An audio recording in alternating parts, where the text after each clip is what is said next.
Hi all, good to be back again.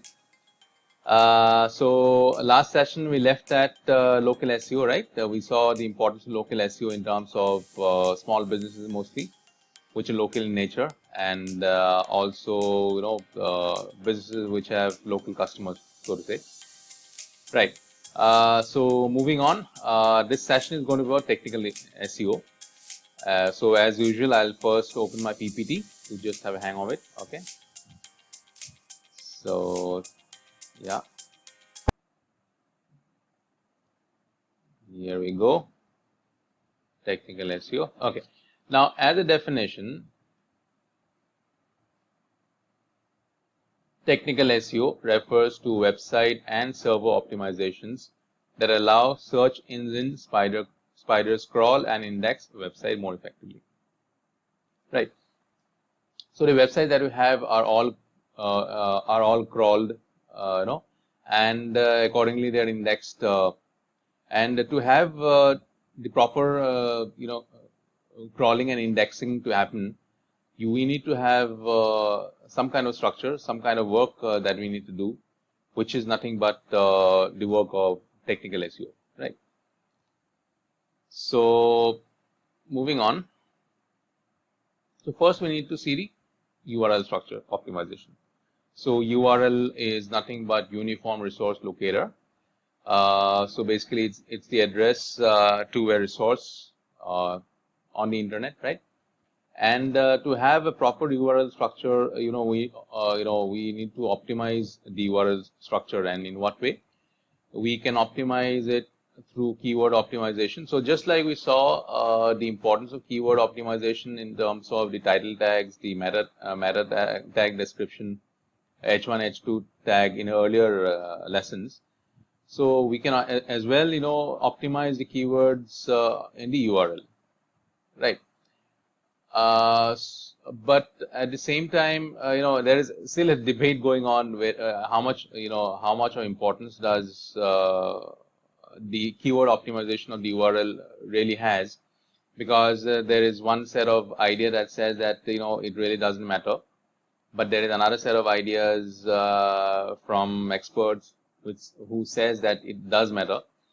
But having said that, what is more important is that even if you use the right keyword, it definitely increases enhances the user experience. Why? For example, if I have got a sports shoe shop, okay, and if I have the right keyword being used in the URL structure, so obviously it has the right user experience, wherein people will definitely relate to the kind of search intent that they have once they see those relevant keywords in my URL, right?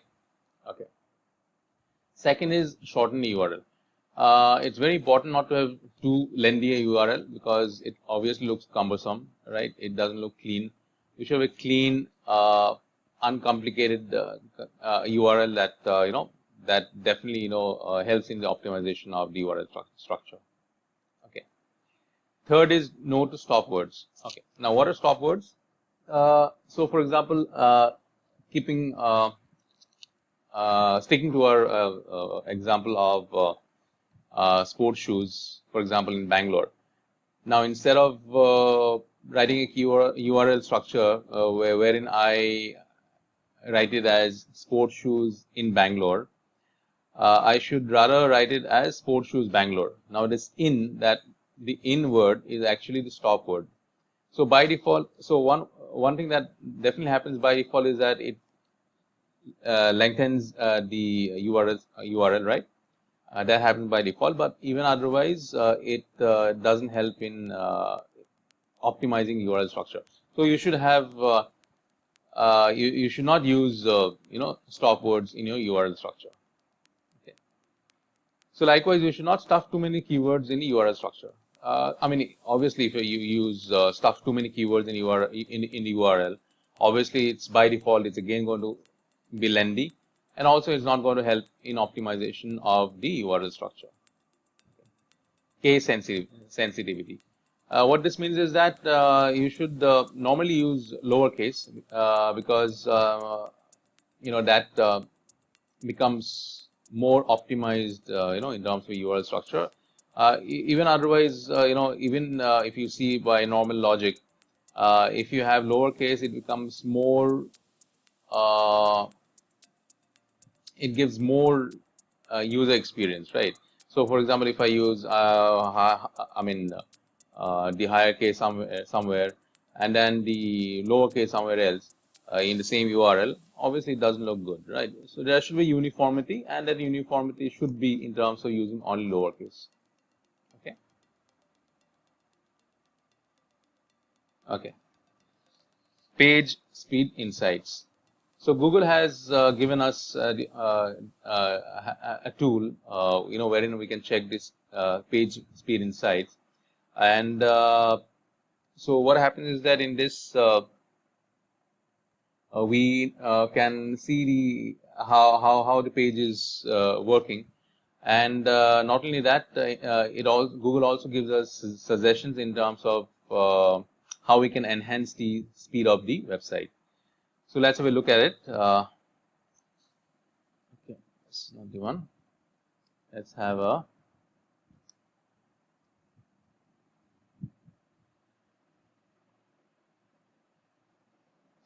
okay. So what I'll do is that I'll type Google. Sorry, Google Page Insights.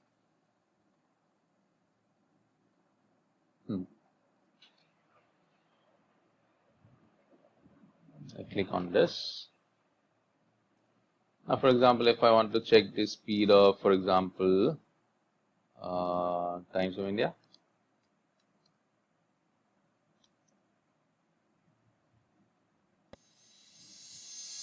Okay.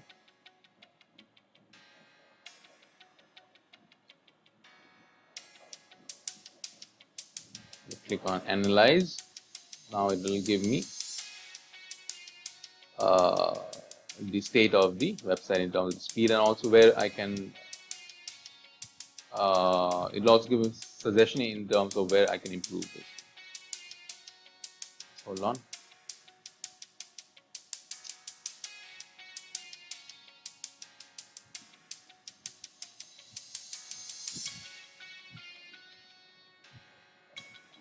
Okay.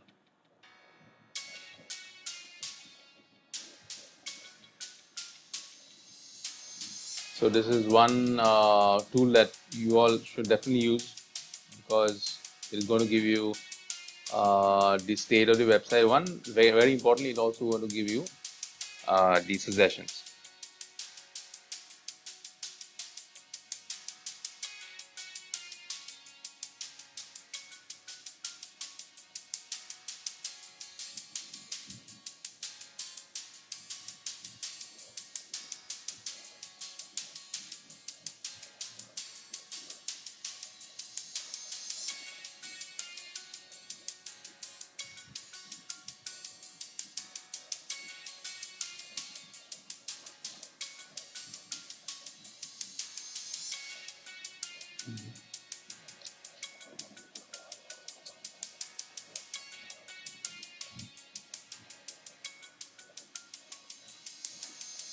This again.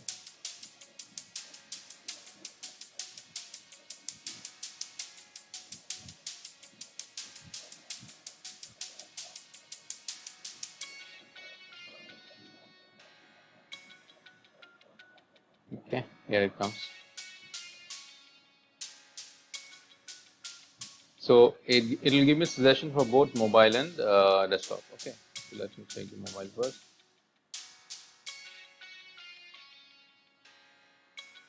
Okay. Okay. See, green means it's quite fast. Yellow is moderate. Red is slow. So currently it's showing slow. And suggestion, what is it suggesting?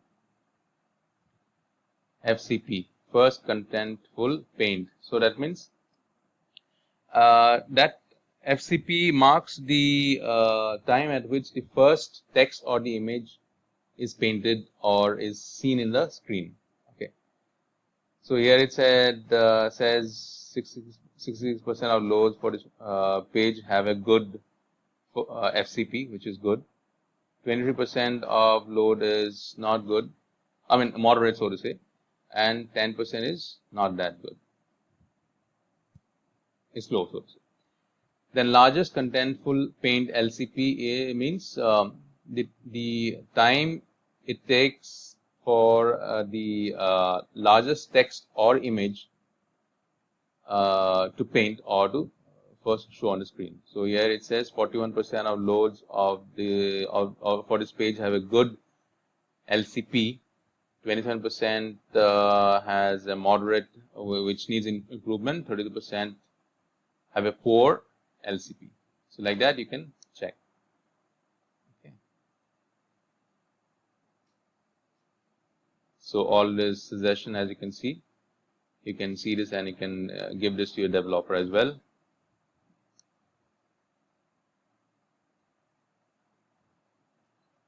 As you can scroll down, this is what it is. Now that is for your mobile. This you can check your desktop as well. So desktop is much better in terms of mobile. In comparison to mobile, it's still yellow, which is moderate.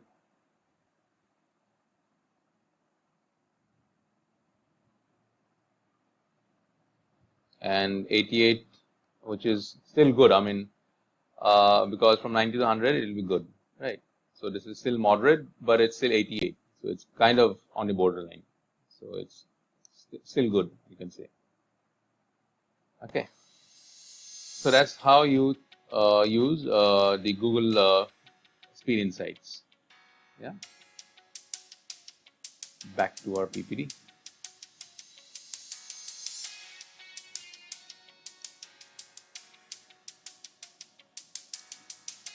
Okay. Okay. Now, broken links. What is a broken link? A broken link is a phenomenon when the user cannot find the web page or cannot access the web page. Okay. So basically, I type something and I find nothing in terms of the web page, or it doesn't give me the access to the web page that I'm trying to look out for. So why does it happen? So these are the causes. So one is that if I misspell the web page that I'm trying to find in terms of my typing error, so that could be one of the reasons. Then site structure is also also possible. For example, if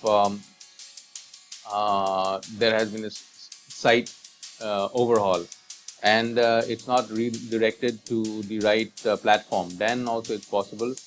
Missing content is quite possible in e-commerce platforms, wherein, for example, it's such a dynamic kind of a platform. What happens is that it keeps on updating, right? You've got one product today, then tomorrow you might have another product.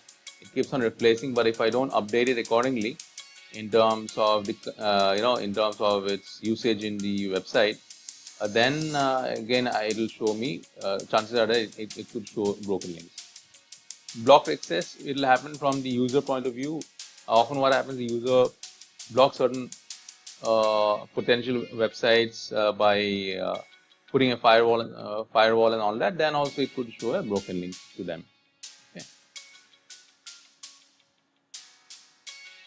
Okay. Now, canonical tag. First, we'll have a look at the definition. A canonical tag is a way of telling search engines that a specific URL represents the master copy of a page. Using the canonical tag is a way of preventing problems caused by identical or duplicate content appearing on multiple URLs. The canonical tag tells search engines which version of a URL is to be indexed by the web crawlers. Okay. So what happens within one website? There could be a possibility that you have got multiple content of the same type. So to say, there is duplication of content. Say the same content is used multiple times within the same website in terms of different URLs, right? Now this could be possible how? For example, you could have the main content in one of the URL of your website, but at the same time you could also have a printable version of the same content, right? Now Google has as a search engine in terms of its crawl. Web crawlers, they have to understand as to which content to crawl, because as long as you don't communicate with them saying that, okay, this is what is this is the content that I need to crawl, and this is not the content that I don't need to crawl, until and unless you don't give the communication to the web crawlers, it will not understand, and then it will start crawling here and there, right? So it's important for me, to tell Google search engine as to which one to crawl and which one not to crawl, because there is duplicate content, right? So this is where the canonical tag comes into play, which basically tells Google that this is my main content, which I actually want it to be followed, and this is my duplicate content, which is I don't want you to crawl, right? And so that's the work of a canonical tag. Now in WordPress, for example, you've got a few plugins that you can use, for canonical tag. I'll just show it to you. I go to my dashboard. This is the dashboard of the WordPress website. Now, for example, page. Now I go to a page.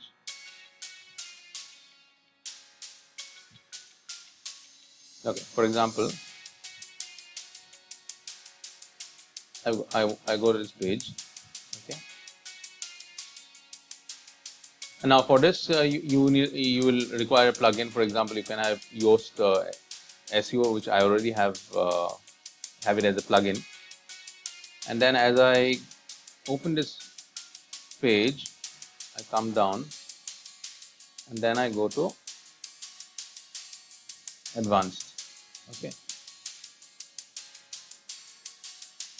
Then after going to advanced, as you can see, the canonical URL, right?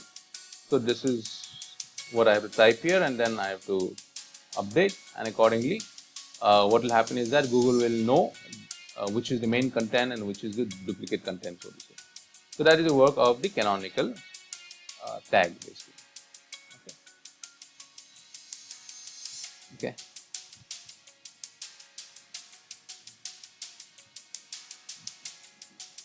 Going back to my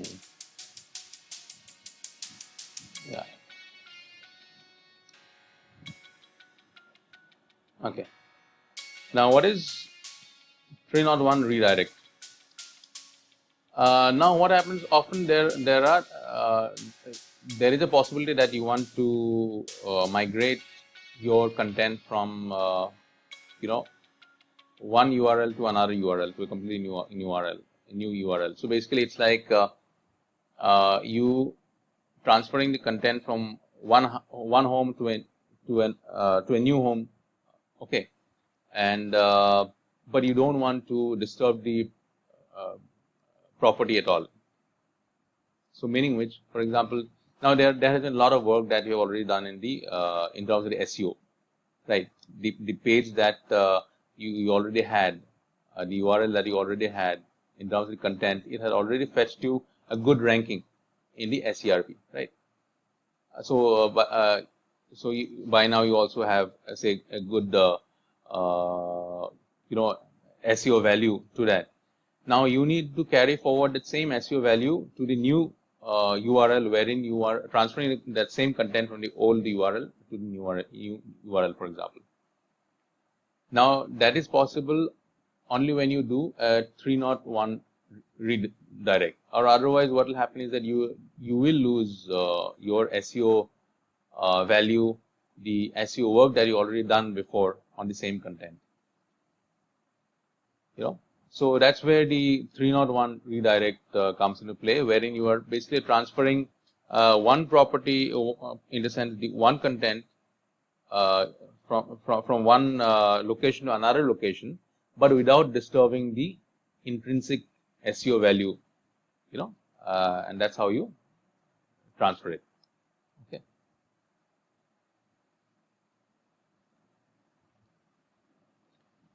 Custom 404 error page. Okay. So what happens when we when there is a broken link, when we, for example, mistype something, a 404 error page comes, right? For example, if I mistype, okay, now for example, if I mistype a page for, in the sense, I type www.example.com. Till here it's okay, it's a website. Then I try to find a page, for example, slash something I type, which is actually the wrong URL that I type, and then it will show me a typical 404 error page that will flash in front of me, right? Then if that happens, even though it's my fault, so to say, because I typed it wrongly, but since that thing will flash in front of me, then I'll rather go to another new website and be busy there, instead of sticking here, because nothing relevant has popped up, because even though it is my fault only. So that way, this website is going to lose me as a viewer permanently. I'm not going to come back to this, right? Because I couldn't get any information that I was seeking for. Now, to get back viewers like me who make mistakes, like this is where the customer 404 error page comes into play. So what happens in this case is that you basically customize the 404 error page. Okay, for example, this page, if you see, there's a nice template, as you can see. But apart from this template, then this is how it's going to pop up, for example. And then here you can put a link saying that, for example, hi, you have come to the wrong page. We can help you go back to the main menu or the home page, so to say. Then you can give the link of the home page here, for example, here, and then the person will click here, and then it will go. They will go to the website. Okay, so that way you're not losing that viewer, right? Who was actually interested in your page, but he couldn't find it for his own fault. But now you are taking him back to the website from where he can again see the relevant information that was seeking for. Or otherwise, you can also do something. You can again put a link here of one of the most important posts that you have, and then he can link. He can click on that link and then go to the post, and from there he can again, hover around and go to whichever product page or whichever page he intends to go from in the website. So that is the work of 404. Custom 404 error page. So custom 404 error page is customizing the 404 page and let the visitors know about it in a nice and professional manner, right? So that the visitors do not lose track of the site and do not go away permanently. So when you are doing this, you are just helping the viewer, the visitor, not to lose track of your website, and then you and subsequently you are of course not losing him in future as well, right? So that is what technical SEO is all about. Just to recap, we'll see once more. We saw the URL structure here, optimization, how we can optimize in terms of the keyword optimization of the URL. We should have a short URL. We should not use stop words. We should not stuff keywords. Case sensitivity, you should ideally use lowercase cases in your URL structure, right? Then Google Page Speeds. This is a tool given by Google developers, wherein I can check the speed of my website. And not only that, Google will also give me a suggestion as to how to improve the page speed. Broken link. This is when you cannot find a web page or you cannot access the web page. And that's when the broken link comes, and then you get the error page. Right. Then we saw the causes of broken links. It's when I mistype something, and then it also happens if there is, because of this site structure, the missing content. Then somebody could also block the access with his own firewall. So these are the causes of the broken links. Canonical tag is very important, wherein it helps in differentiating the the main content and the duplicate content, and let the web crawlers of the search engine as to which one to crawl and which one not to crawl. Basically, which is the main content to be crawled, right? So that Google gets the right information in terms of the crawling of the content. 301 redirect is when if you are permanently shifting your content from one location to another page location, another location in terms of the URL, then without losing the intrinsic SEO value that you would have already created on the content of the earlier location, then you need to use 301 redirect, right? Then custom 404 error page is when you customize your error page, so that you don't lose your viewers. You basically help your viewers go back. I mean, come to the website and do not lose him as one of the viewers in future permanently, right? So that's about technical SEO. Hope you all enjoyed it. As usual, I again, enjoyed it teaching the session. And yes, till now it's bye. We again going to see you in the next session. Thanks. See you again.